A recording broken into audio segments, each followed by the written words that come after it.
We were made for connection. Like your phone will only last so long before it needs to be plugged in. We all need to connect with others. When we lack connection or have lost connection, it hurts us and drains us. Throughout our lives, we will need to form new connections. Maybe your friend moves away.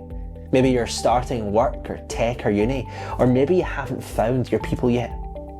I remember when I moved to England for work and it felt the furthest away from everyone I ever knew, and it was scary, but I had to put myself out there.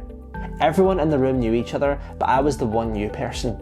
It was hard, but I just jumped into the awkward and said something. I'm glad I focused on starting to talk rather than worrying about getting the question perfect. It paid off. Many of them are still my friends today. I love meeting new people, but maybe you don't. So, what are some tips to help us create connections? Join something. You could get a part-time job, volunteer at the animal shelter, do the park run, or try an art workshop. Doing something you like can take a bit of the pressure off initiating conversation. Go to where the people are. But what do you do if you don't know what to say, or it feels too awkward?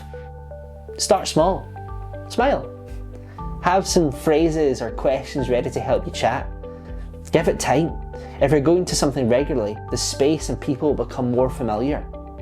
Find the chatty person in the room and try to be near them. They might speak to you first. Don't rush off. Don't be in a hurry to leave the space.